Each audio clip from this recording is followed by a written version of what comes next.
ओम नमो भगवते वासुदेवाय नमः। जय माता रानी। दोस्तों, आप देख रहे हैं आपका अपना यूट्यूब चैनल व्रत त्योहार कथाएं। मैं हूं आपके साथ रिमझिम शर्मा।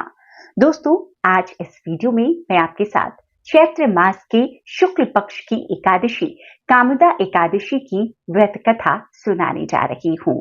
देखिए, हमारे धर्म में एकादशी तिथि को बहुत ही महत्वपूर्ण और पवित्र माना जाता है। साधकों द्वारा प्रभु श्रीहरि विष्णु की कृपा प्राप्त करने के लिए एकादशी का व्रत किया जाता है। व्रत कथा के बिना दोस्तों कोई भी व्रत अधूरा माना जाता है। तो ऐसे में जानते हैं इस वीडियो में कामदा एकादशी की व्रत कथा क्या है और इस व्रत की महिमा क्या है। हिंदू पंचांग के मुताबिक हर साल चैत्र मास की शुक्ल पक्ष की एकादशी तिथि पर कामदा एकादशी का व्रत किया जाता है। माना जाता है कि इस व्रत को करने से साधक की सभी मनोकामनाएं पूर्ण हो सकती है, साथ ही भक्तों के कष्टों का निवारण होता है। कामदा एकादशी का व्रत दोस्तों इस बार हम 19 अप्रैल दिन शुक्रवार को मना रहे हैं, क्योंकि उदय तिथि में हमें 19 अप्रैल को ही कामदा एकादशी व्रत मिलेगा। तो अब इस व्रत को विधि विधान के साथ हम करें, उसके बाद इस कथा का श्रवण हमें जरूर करना चाहिए। कामदा एकादशी व्रत की कथा। धर्मराज युधिष्ठिर बोले कि हे भगवान, आपको कोटि बार प्रणाम। मैं आपसे प्रार्थना करता हूं कि आप कृपा कर चैत्र मास के शुक्ल पक्ष की एकादशी का वर्णन कीजिए। श्री कृष्ण भगवान बोले कि हे राजन, आप एक पुरानी कथा सुनिए जिसको वशिष्ठ जी ने राजा दिलीप से कही थी। राजा दिलीप ने पूछा कि गुरुदेव, चैत्र मास के शुक्ल पक्ष की एकादशी का नाम क्या है, उसमें किस देवता की पूजा होती है तथा उसकी विधि क्या है। सो अब आप कृपा पूर्वक कहिए।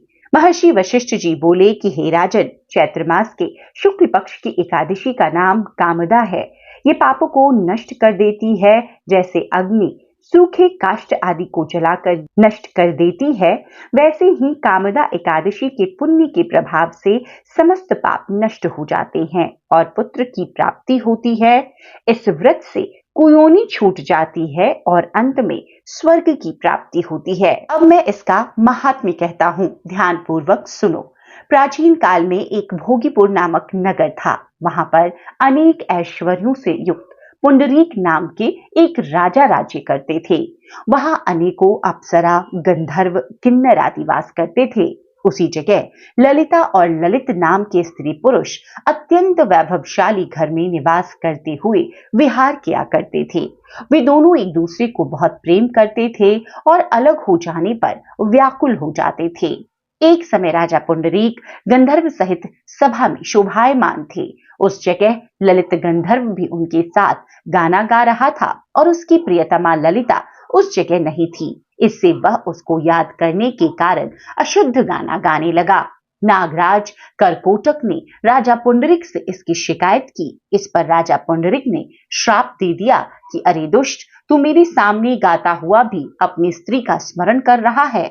इससे तू कच्चे मांस और मनुष्य को खाने वाला राक्षस होगा। तू महापापी है।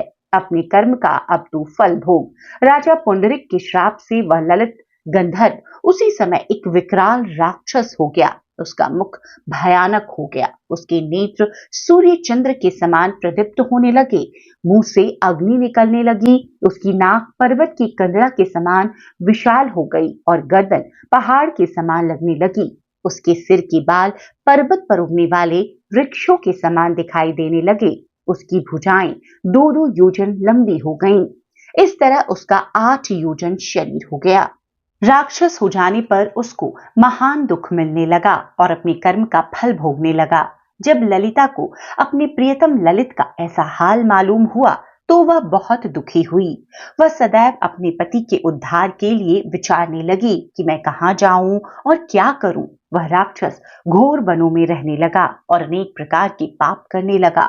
उसकी स्त्री ललिता भी उसके पीछे पीछे जाती और वह विलाप करती रहती। एक दिन वह अपने पति के पीछे घूमते घूमते विंध्याचल पर्वत चली गई। उसने उस जगह पर श्रृंगी ऋषि का आश्रम देखा।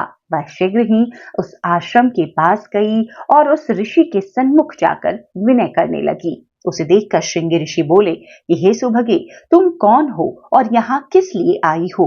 ललिता बोली, हे मुनि, मैं वीर धम्बा नामक गंधर्व की कन्या ललिता हूँ। मेरा पति राजा पुंडरीक के श्राप से भयानक राक्षस हो गया है।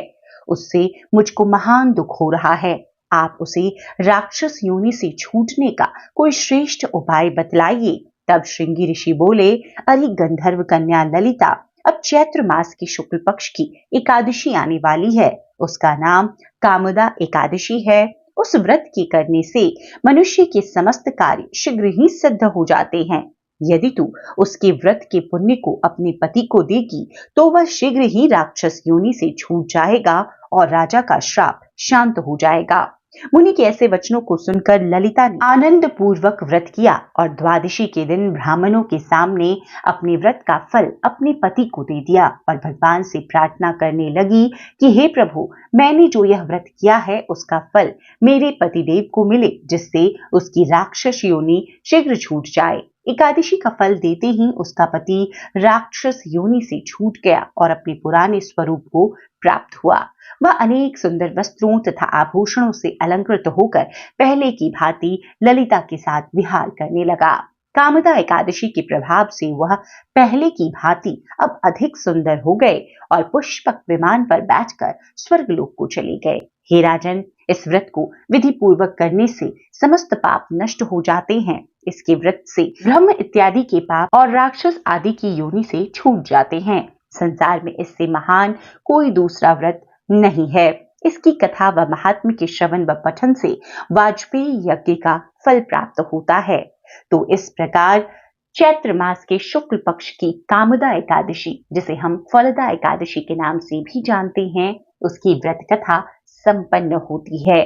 जय श्री हरि विष्णु। तो जिन लोगों ने भी इस कथा का श्रवण किया है उनके लिए यह कथा बहुत ही फलदायी हो, ऐसी मैं कामना करती हूँ। आपने जिस कामना से कामदा एकादशी का व्रत धारण किया है, भगवान श्री हरि विष्णु माता लक्ष्मी की कृपा से वो कामना आपकी जरूर पूर्ण हो। तो दोस्तों, उम्मीद करती हूँ यह कथा आपको पसंद आई होगी। कथा पसंद आई हो तो आगे अपने दोस्तों परिजनों तक भी जरूर शेयर करें। चैनल पर पहली बार आए हैं तो यहाँ पर व्रत त्योहार कथाएं, जो आपका अपना YouTube चैनल है, यहाँ पर आपको हर व्रत त्योहारों की संपूर्णता से सभी जानकारियां कथाओं सहित प्राप्त होती रहेगी। तो चैनल को सब्सक्राइब भी जरूर कर लीजिए। वीडियो देखने के लिए बहुत बहुत शुक्रिया। जय माता दी, हर हर महादेव।